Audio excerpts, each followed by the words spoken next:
शांति। आज है 20 फरवरी 2023 की साकार मुरली है। बाबा बोले, मीठे बच्चे, सूर्यवंशी विजयमाला का दाना बनने के लिए श्रीमत पर पूरा चलो, श्रीमत पर पूरा पावन बनो। पावन बनने वाले बच्चे धर्मराज की सजाओं से छूट जाते हैं। प्रश्न है, देही अभिमानी बनने की मेहनत में लगे हुए बच्चों को कौन सा नशा रहेगा? उत्तर है, मैं बाबा का हूँ, मैं बाबा के ब्रह्मांड का मालिक हूँ। बाबा से वर्षा ले विश्व का मालिक बनता हूँ। यह नशा देही अभिमानी रहने वाले बच्चों को ही रहता, वही वारिस बनते हैं। उन्हें पुरानी दुनिया के संबंध याद नहीं रहते। देही अभिमान में आने से ही माया की चमाट लगती है, खुशी गुम हो जाती है। इसलिए बाबा कहते, बच्चे देही अभिमानी बनने की मेहनत करो, अपना चार्ट रखो। गीत बजा है, आने वाले कल की तुम तकदीर हो। ओम शांति। बच्चे जानते हो कि शिव बाबा ने यहाँ संगम युग पर अवतार लिया है या ऊपर से आया हुआ है, और तुम शिव शक्तियाँ हो, शिव के वारिस। तुम्हारा नाम वास्तव में है शिव शक्तियाँ, शिव से पैदा हुई शक्तियाँ। शिव ने तुमको अपना बनाया है और तुम शक्तियों ने फिर शिव बाबा को अपना बनाया है। शिव ने आकर अपने वारिस बनाए हैं। तुम शक्तियाँ हो गई शिव बाबा के वारिस। अभी यह तो तुम बच्चे जानते हो, शिव बाबा आया हुआ है नरक को स्वर्ग बनाने। हम उनके वारिस, उनके साथ मददगार हैं, उनसे वर्षा पाने के लिए। बाप आया हुआ है इस पति दुनिया अथवा नरक को पावन बनाने। पति सृष्टि को पावन बनाने वाला निराकार परम पिता परमात्मा के सिवाय और कोई हो नहीं सकता। तुम हो निराकार शिव बाबा के बच्चे। ये वह यहाँ जिसमें आया हुआ है, वह है साकारी तन। यूं तो तुम जब निराकारी दुनिया में हो तो भी वारिस हो।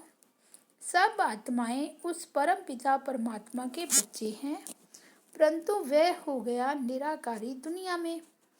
वहाँ जब तुम मेरे पास हो तो मेरे ही बच्चे हो, फिर मुझे भी आना पड़ा है पति सृष्टि को पावन बनाने। आकर शरीर धारण करना पड़ा। अब उस निराकारी दुनिया से बाप आया हुआ है, तुम बच्चों को वारिस बनाया है वर्षा देने लिए। शिव शक्तियाँ तो मशहूर हैं। शिव शक्तियाँ अर्थात शिव की औलाद। दुनिया में यह कोई नहीं जानते हैं कि पतित पावन कौन है। पतित दुनिया को जरूर कलयुग कहेंगे, पावन दुनिया को सतयुग।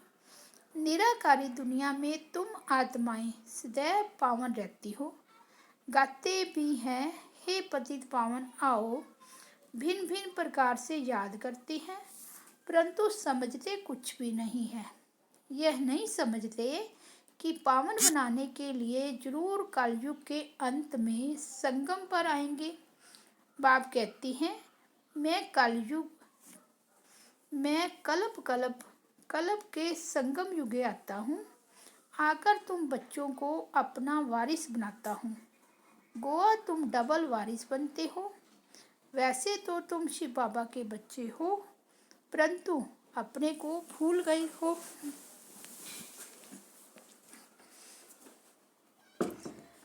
अभी तुम जानते हो, हम आत्माएं तो वास्तव में शिव बाबा के निर्वाण धाम के वारिस हैं। शिव बाबा कहते हैं, तुम सब वारिस हो ना। ब्रह्मांड में रहने वाले बच्चे ब्रह्मांड के मालिक हो। फिर यहाँ सृष्टि पर आकर पार्ट बजाना है। बाप को सभी याद तो बहुत करते हैं, जब बहुत दुखी होते हैं तो रड़ियाँ मारते हैं, हे भगवान रहम करो, अर्जुन तो बहुत दुख आने वाला है। जैसे चीनी आदि पर कंट्रोल रखते वैसे अनाज पर भी रखेंगे। मनुष्यों को अन्न तो चाहिए ना, फिर भूख मरेंगे तो मार पीट लूट मार करेंगे। जब दुनिया बहुत दुखी हो तब तो बाप आकर सारी दुनिया स्थापन करे ना। तो अब बाप की श्रीमत पर पूरा पावन बन दिखाना है। पूरा पावन बनने वाले ही सूर्यवंशी विजयमाला के दाने बनते हैं। वे धर्मराज की सजाएं नहीं खाएंगे। बाप हर एक बात अच्छी रीति बैठ समझाते हैं। यह तो समझाया है, जगत पिता है तो जगदम्बा भी है, परंतु उनका गीता में कुछ वर्णन है नहीं। गीता का कनेक्शन सारा बिगड़ा हुआ है। भगत भगवान को याद करते हैं। भगवान ही सब मनुष्यों की मनोकामनाएं पूर्ण कर सकते हैं, इसलिए उनको याद करते हैं। कृष्ण तो मनोकामना पूरी कर ना सके। एक ही भगवान को कहा जाता है सभी की मनोकामनाएं पूरी करने वाला। दूसरा फिर है जगदम्बा भगवती, सब मनोकामनाएं पूरी करने वाली। जगदम्बा कौन है? पूरा वारिस, ब्रह्मा की बच्ची, शिव बाबा की पौत्री। और मनुष्य बड़े बड़े राजाओं आदि के वारिस होते हैं। यह वारिस अक्षर फैमिली से लगता है, सन्यासियों से नहीं लगता है। तुम जानते हो हम अभी शिव बाबा के वारिस बने हुए हैं। वहाँ तो बाबा के साथ रहते हैं, वहाँ वर्षे की कोई बात नहीं। यहाँ तो हमको वर्षा चाहिए। बाप की मलकियत है स्वर्ग, वहाँ दुख की बात ही नहीं होती। अब तुम बच्चों को दादे की मलकियत मिलती है तो उनको याद करना है। तुम हो ईश्वर के वारिस, बाकी सब है रावण के वारिस। रावण संप्रदाय गाया जाता है ना। यहाँ तुम हो ब्राह्मण संप्रदाय, वे है आसुरी रावण संप्रदाय। उनको वर्षा मिल रहा है रावण से। रावण राज्य है ना। 5 विकारों का वर्षा मिला हुआ है, जिस वर्षे को फिर तुम आकर शिव बाबा को दान करते हो। कृष्ण को थोड़े ही 5 विकारों का दान देंगे। तुम शिव बाबा को 5 विकारों का दान देते हो, देवताओं को थोड़े ही दान देंगे।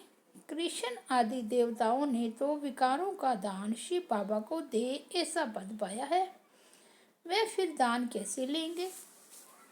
शिव बाबा कहते हैं ये 5 विकारों का दान दो तो छूटे ग्रहण। ग्रहण भी ऐसा लगा हुआ है जो एक भी कला नहीं रही है, बिल्कुल काले बन पड़े हैं। अभी हमें दान दे दो, फिर विकारों में नहीं जाना। दान देकर फिर वापस नहीं लेना है। अगर विकार में जाएंगे तो पद भ्रष्ट बन पड़ेंगे। सो नारायण बनना है तो भूतों को भगाना है। बाप आते ही हैं नर से नारायण बनाने। तुम जानते हो बाबा ने हमको हकदार बनाया है। अपने घर का और जायदाद का डबल वर्षा हुआ ना। मुक्ति और जीवन मुक्ति दोनों वर्षा बाप देते हैं। जो बाप के वारिस बच्चे हैं वे अब मेरे को याद कर योग और ज्ञान बल से विकर विनाश करते हैं। ज्ञान भी बल है ना, नॉलेज है। नॉलेज पढ़कर बड़ा बड़ा दर्जा पाते हैं। पुलिस के बड़े ऑफिसर्स आदि बनते हैं। मनुष्य कितना पुलिस से डरते हैं। कोई ऐसा काम करते हैं तो पुलिस का नाम सुन पीला पड़ जाते हैं। तुम बच्चे अभी पढ़ाई से ऊंच पद पाते हो। बाप का बच्चा बनकर और बाप को याद नहीं करेंगे तो वर्षा कैसे पाएंगे? वह तो है लौकिक बाप। इस पारलौकिक बाप को तो बहुत याद करना पड़े। बहुत याद करने से ही ऊंच पद पाएंगे। जितना मेहनत करेंगे उतना पावन बन पावन दुनिया का राज्य पाएंगे। वापिस मेरे पास आकर फिर सतयुग में जाए राजाई करनी है। सब भगवान को याद करते हैं कि फिर से हम बाप के पास जाए कहते हैं अमरनाथ ने पार्वती को कथा सुनाई। सो तो तुम सब पार्वतियाँ हो। शिव बाबा ने सिर्फ एक पार्वती को थोड़े ही कथा सुनाई होगी। तुम तो बहुत सुनते हो ना। सब याद करते हैं कि हमको पति से पावन बनाओ। पावन बनाने वाला है एक। कैसे पावन बनाती हैं?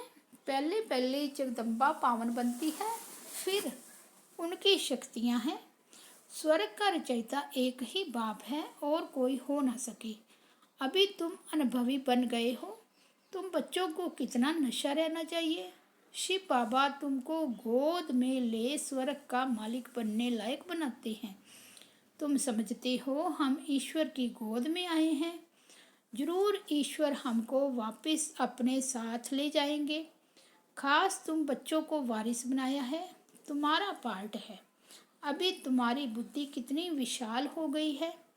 समझना चाहिए सतयुग में है ही देवी देवताओं का राज्य। जरूर भगवान ने स्थापन किया होगा, परंतु कैसे किया यह कोई नहीं जानते। नाम भी है यादव कौरव पांडव। पांडवों में सभी मेल्स ही दिखाते हैं। शक्ति सेना का नाम कहाँ?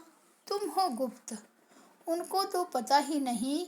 फिर कहते जो लड़ाई में मरेगा वह स्वर्ग में जाएगा। परंतु कौन सी लड़ाई? यह है माया पर जीत पाने की लड़ाई, जो एक बाप ही सिखलाते हैं।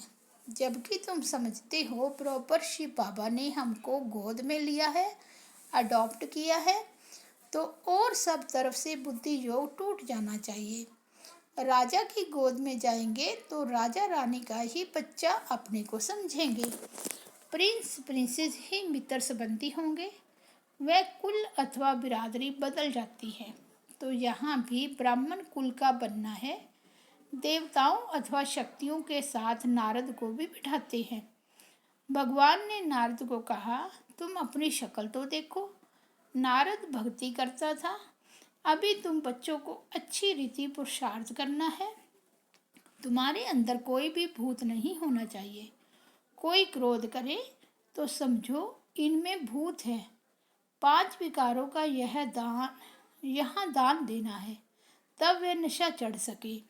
फिर तुम बहुत खुश मिजाज रहेंगे, जैसे देवताओं के चेहरे रहते हैं। तुम रूप बसंत हो ना। जैसे बाबा ज्ञान रतन देता है, तुम्हारे मुख से भी रतन निकलने चाहिए। पुरुषार्थ करते रहो। मंजिल बहुत बड़ी है। विश्व का मालिक बनना होता है। हम ही अनेक बार विश्व के मालिक बने हैं। ऐसे और कोई सन्यासी आदि कह न सके। बाप कहते हैं लाडले बच्चे, तुम अनगिनत बार विश्व के मालिक बने हो, फिर हराया है, अब फिर जीत पहनो। है सारा पुरुषार्थ पर मदार। बच्चों को बड़ी खुशी रहनी चाहिए। हम विश्व के मालिक बनते हैं तो वह खुशी स्थायी क्यों नहीं रहती? पुरानी दुनिया के संबंध याद आ जाते हैं। देह अभिमान आ जाता है। पहला पहला दुश्मन है ही देह अभिमान। देह अभिमान आया और लगी माया की चमाट। मैं बाबा का हूँ, बाबा के ब्रह्मांड का मालिक हूँ। बाबा से वर्षा ले विश्व का मालिक बनता हूँ। यह नशा रहना चाहिए। देही अभिमानी बनने की मेहनत करनी है। कल्प में एक ही बार बाबा आकर तुमको देही अभिमानी बनना सिखलाते हैं। कितना कहते हैं बाबा को याद करो, फिर भी भूल जाते हैं। चार्ट लिखने में थक जाते हैं। बच्चों को अपना चार्ट देखना है। एक बाबा इतने बच्चों का चार्ट कहाँ तक देखेंगे? बाबा को कितना काम रहता है। पत्रों के जवाब लिखने में उंगलियां ही घिस जाती है। परंतु बच्चों को शौक रहता है कि बाबा के हाथ का पत्र पढ़े। तुम्ही से बैठूं, तुम्ही से लिखा पढ़ी करूं। लिखते भी हैं शिव बाबा, केयर ऑफ ब्रह्मा। फिर बाबा जवाब भी देते हैं। कितने पत्र लिखने पड़े? हाँ, सर्विसेबल बच्चे सर्विस का समाचार देंगे तो बाप भी खुश होगा। अच्छी अच्छी चिट्ठी आएगी तो नयनों पर रखेंगे, दिल पर रखेंगे, नहीं तो वेस्ट पेपर बॉक्स में डाल देनी पड़ती है। सर्विसेबल बच्चों की बहुत महिमा करता हूँ। सर्विस करने वाले बच्चे ही दिल पर चढ़ सकते हैं। सपूत बच्चे माँ बाप को फॉलो करते हैं। बाप कितना अच्छी रीति समझाते हैं। भक्ति मार्ग में मनुष्य मुक्ति के लिए कितने धक्के खाते रहते हैं, परंतु वे जानते ही नहीं कि मुक्ति कहाँ है। कुछ नहीं जानते। ज्ञान है ही एक ज्ञान सागर के पास। सृष्टि के आदि मध्य अंत को जानना, इसको ज्ञान कहा जाता है। जब तक सृष्टि के आदि मध्य अंत को नहीं जाना तो ब्लाइंड हैं। महाभारत लड़ाई भी सामने खड़ी है। बहुत तकलीफ होने वाली है। यह दुनिया बड़ी गंदी है। बाप बच्चों को फिर भी समझाते हैं, बच्चे खबरदार रहना, कोई भूत होगा तो तुम गोरे कैसे बनेंगे। तुम कहते हो बाबा हम आपकी मत पर चलेंगे, तो बाबा कहते हैं भूतों को भगाओ, इस दुनिया से ममत्व नहीं रखना है। बुद्धि योग नई दुनिया में चला जाना चाहिए। तुम जानते हो हमारे लिए स्वर्ग की स्थापना हो रही है, तो याद करना पड़े ना। बाप को, स्वीट होम को और राजधानी को याद करो। शरीर निर्वाह अर्थ सर्विस भी करो, फिर यह ईश्वरीय सर्विस भी करो। अच्छा, मीठे मीठे सिकीलते बच्चों प्रति माता पिता बाप दादा का याद प्यार और गुड मॉर्निंग। रूहानी बाप की रूहानी बच्चों को नमस्ते। हम रूहानी बच्चों की रूहानी बाप दादा को याद प्यार, गुड मॉर्निंग और नमस्ते। धारणा के लिए मुख्य सार। फर्स्ट पॉइंट, रूप बसंत बन, मुख से सदैव ज्ञान रतन निकालने हैं। देवताओं जैसा खुश मिजाज बनना है। दूसरा, ज्ञान और योग बल से विकर्म विनाश कर बाप से डबल वर्षा मुक्ति जीवन मुक्ति का लेना है। वरदान है छोड़ो तो छूटो। इस पाठ द्वारा नंबर 1 लेने वाले उड़ता पक्षी भव। उड़ता पक्षी बनने के लिए यह पाठ पक्का करो कि छोड़ो तो छूटो।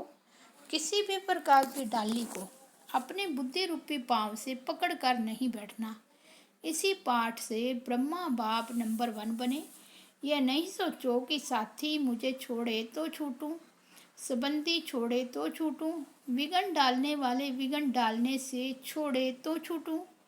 स्वयं को सदा यही पाठ प्रैक्टिकल में पढ़ाया कि स्वयं छोड़ो तो छूटो। तो नंबर 1 में आने के लिए ऐसे फॉलो फादर करो। स्लोगन, जिनके संकल्पों में एक बाबा है उनकी मनसा सदा शक्तिशाली है। अव्यक्त इशारे, जब से जन्म लिया है तब से प्रतिज्ञा की है कि मन अर्थात संकल्प, समय और कर्म जो भी करेंगे वह बाप के ईश्वरीय सेवा अर्थ करेंगे। अगर ईश्वरीय सेवा की बजाय कहाँ संकल्प व समय व तन द्वारा व्यर्थ कार्य होता है तो उनको संपूर्ण वफादार नहीं कह सकते। इसलिए संपूर्ण वफादार बनो। अच्छा, ओम शांति।